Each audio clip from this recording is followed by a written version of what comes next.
Hi friends, இன்றைக்கி என்னோடய கிச்சனில் நான் உங்கள் கூட ஷேர் பண்ண போகிறது ஒரு மில்லட் ரெசிபி தாங்க. சாமை பொங்கல். இப்போ மில்லட்ஸ்னாலே பார்த்திங்கன்னா அது வந்து ரொம்ப லோ கேலரிஸ். ஸோ இது வந்து நிறைய பேர் இப்போ வந்து சமீப காலமாக நம்ம நிறைய மில்லட்ஸ் யூஸ் பண்ணிக்கிட்டு இருக்கோம். அதில் குறிப்பாக பார்த்திங்கன்னா இந்த சாமை அரிசி வந்து மற்ற மில்லட்ஸோடு கம்பேர் பண்ணும்போது அதோட கேலரிஸ் வந்து ரொம்ப லோவாக இருக்கும். ஸோ அதனால் நான் பார்த்திங்கன்னா நிறைய ரெசிபிஸ் வந்து இந்த சாமை ரைஸில் தான் வந்து செய்யறது. ஸோ இன்றைக்கி வந்து பார்த்திங்கன்னா சாமை அரிசியில் பொங்கல். இதுக்காக பார்த்திங்கன்னா நான் வந்து ஒரு கிளாஸில் இந்த சாமை அரிசி எடுக்கிறேங்க. நான் வந்து ஒரு கிளாஸ் அளவு தலை தட்டி இந்த சாமை அரிசி எடுக்கிறேன். இது மற்ற மில்லட்ஸோடு கம்பேர் பண்ணும்போது இது வந்து சாதம் மாதிரியே தாங்க இருக்கும். ஒரு நொய் அரிசி சாதம் மாதிரி இருக்கும். ஸோ அதனால் இது வந்து நம்ம ரைஸ் சாப்பிட்றவங்களுக்கு இது ஒரு பெரிய டிஃப்ரென்ஸ் இருக்காது. அதனால தான் பார்த்திங்கன்னா நான் எப்போவுமே வந்து இந்த பச்சரிசி பொங்கல் வந்து செய்யறதில்ல. இந்த சாமை அரிசியில் தான் வந்து பொங்கல் செஞ்சால் சாமை அரிசியில் செய்வோம். அது வந்து ரொம்பவே சூப்பராக இருக்குங்க. நம்ம அரிசி பொங்கல் மாதிரியே இருக்கும். இப்போது நம்ம எடுத்த அதே டம்ளரில் 3/4 டம்ளர் வந்து நான் பாசிப்பருப்பு சேர்க்குறேன். பாசிப்பருப்பு இதுக்கு இந்த அளவு சேர்க்கும்போது இந்த பொங்கல் வந்து ரொம்ப டேஸ்டியாக இருக்குங்க. அதனால் 3/4 டம்ளர் பாசிப்பருப்பு எடுத்திருக்கேன். இந்த அரிசி பார்த்திங்கன்னா கொஞ்சம் பழுப்பு நிறமாக இருக்கும். நம்ம புழுங்கல் அரிசி அந்த கலரில் இருக்கும். இது ரொம்ப வெளுப்பாக இருக்காது. ஸோ இதை நல்லா நம்ம வாஷ் பண்ணணும். 2-3 தடவை வாஷ் பண்ணோம்னா அந்த தண்ணியெல்லாம் நல்லா கடைஞ்சி எடுத்துட்டு இந்த மாதிரி நல்லா வாஷ் பண்ணி எடுத்து வச்சுருக்கேன். இது வந்து பார்த்திங்கன்னா ஒரு 15 நிமிஷம் நம்ம வந்து மூடி வச்சு ஊற வைக்கலாம். இது 15 நிமிஷம் நல்லா ஊறினதுக்கப்புறம் இதை வந்து நான் ஒரு குக்கரில் போடுறேங்க. இது வந்து நம்ம சாதாரணமாக வந்து பருப்பை தனியாக வேக வச்சுட்டு அதே மாதிரி இந்த அரிசியை வந்து நம்ம சாதம் வடிக்கிற மாதிரியே வடித்து அந்த மாதிரி ரெண்டுத்தையும் மிக்ஸ் பண்ணியும் பொங்கல் வந்து நம்ம செய்யலாம். இந்த மாதிரியும் பார்த்திங்கன்னா செய்யும்போது தண்ணி மட்டும் நம்ம கரெக்டாக வச்சோம்னா இந்த சாமை பொங்கல் வந்து ரொம்பவே சூப்பராக வருங்க. ஸோ இப்போ வந்து நான் 1 டம்ளர் சாமை அரிசி எடுத்திருக்கேன். 3/4 டம்ளர் பருப்பு எடுத்திருக்கேன். 1.25 டம்ளர் அளவுக்கு வந்து நான் 3 டம்ளர் அளவுக்கு தண்ணி இதில் சேர்க்குறேங்க.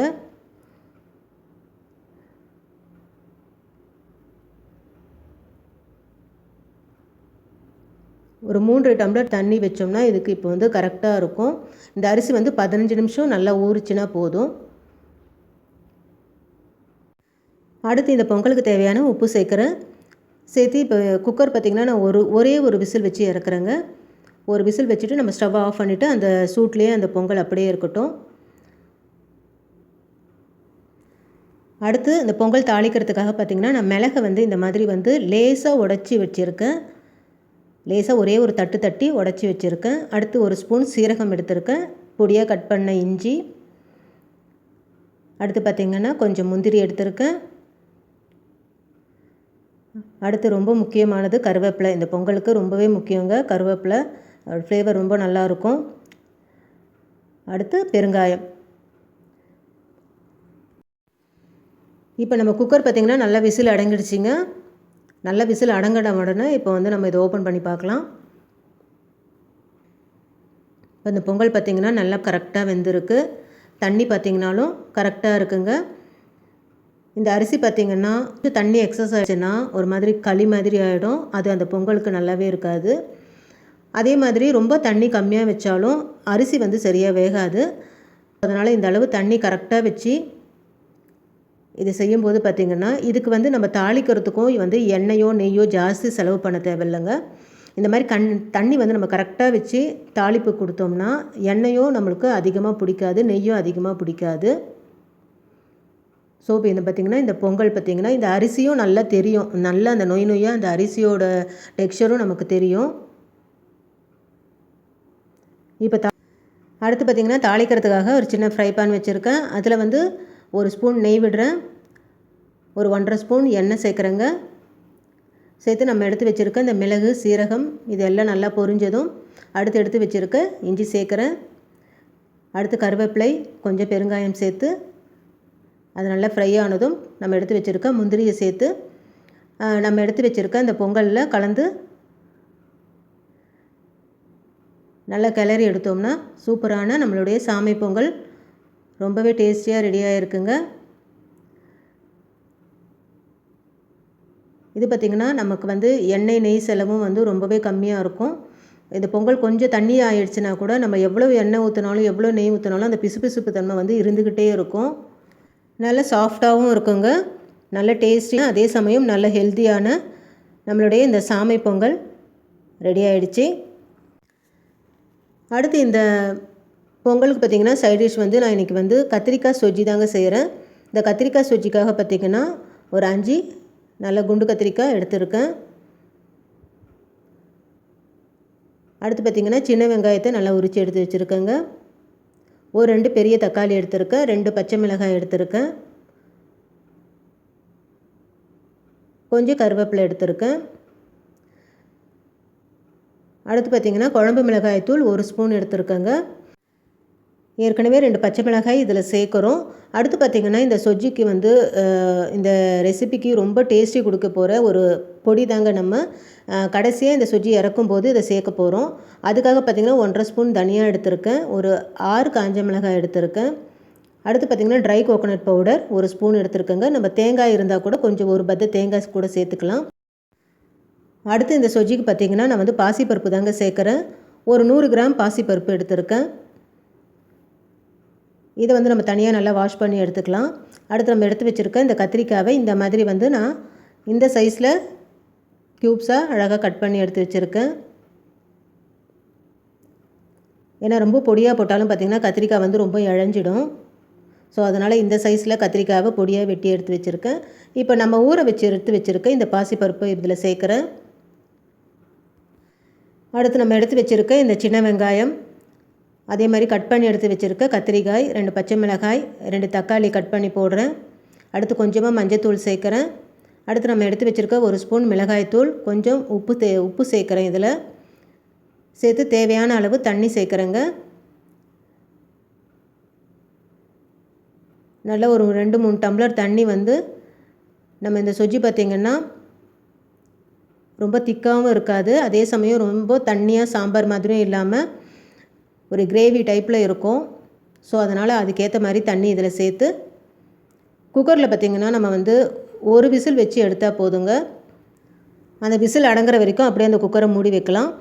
அடுத்து இப்போ வந்து இந்த சொஜ்ஜி சேர்க்குற அந்த பொடி, இது நம்ம எடுத்து வச்சுருக்க அந்த 1.5 ஸ்பூன் நான் வந்து தனியா சேர்க்குறேன். ஒரு 6 காஞ்ச மிளகாய் சேர்க்குறேன். அடுத்து பார்த்திங்கன்னா இதில் நான் ட்ரை கோகோனட் பவுடர் சேர்க்குறேங்க. தேங்காய் இருந்தாலும் தேங்காய் சேர்த்துக்கலாம். இந்த கொப்பரை தேங்காய் துருவல் பார்த்திங்கன்னா ரொம்ப டேஸ்டியாக இருக்கும், அதனால் நான் இதை சேர்க்குறேன். இல்லாதவங்க நம்ம தேங்காயும் சேர்த்துக்கலாம். இப்போ இதை வந்து இந்த மாதிரி நான் வந்து கொரகொரப்பாக அரைச்சி எடுத்துக்கிறேன். இப்போ குக்கரில் வந்து விசில் நல்லா அடங்கிடுச்சு. இப்போ இதை ஓப்பன் பண்ணி பார்க்கலாம். இப்போ பார்த்திங்கன்னா நம்மளுடைய அந்த கத்திரிக்காய் பருப்பு ரொம்ப குழையவும் இல்லைங்க, ஆனால் அதே சமயம் நல்லா வெந்து இருக்குது. இது வந்து ரொம்ப குழஞ்சிட்டாலும் பார்த்திங்கன்னா நம்மளுக்கு வந்து கத்திரிக்காய் பருப்பு எல்லாம் குழஞ்சிட்டாலும் இது வந்து இந்த சொஜ்ஜி வந்து நல்லா இருக்காது. இந்த மாதிரி வந்து கத்திரிக்காய் வந்து தனித்தனியாக நமக்கு வந்து நல்லா தெரியும். அதே மாதிரி பருப்பு பார்த்திங்கனாலும் நல்லா வெந்திருக்கு. ஒரு ஸ்மாஷரில் ஜஸ்ட் அதை லேசாக வந்து நான் கடைஞ்சி விட்டுக்கிறேன். இப்போ ஒரு கடாயை வச்சுருக்கேங்க ஸ்டவ்வில். அதில் கொஞ்சமாக எண்ணெய் விட்டு கடுகு, சீரகம், ஒரு 3 காஞ்ச மிளகாய் போட்டு தாளிக்கிறேன். கருவேப்பிலை சேர்க்குறேன். சேர்த்து நல்லா அது பொரிஞ்சு நல்லா வந்ததுக்கப்புறம் அந்த எடுத்து வச்சுருக்க அந்த கத்திரிக்காய் பருப்பு அந்த சொஜ்ஜியை வந்து இதில் நான் வந்து சேர்க்குறேன். இந்த தாளிப்பில் சேர்க்குறேன். இந்த தாளிப்பில் இதை சேர்த்துட்டு நல்லா கலந்து விடலாங்க. இப்போ பார்த்திங்கன்னா இந்த கத்திரிக்காய் நம்ம போட்ட அந்த சாம்பார் வெங்காயம் இது எல்லாம் பார்த்திங்கன்னா நல்லா வந்து முழுசாக நல்லா தெரியுது.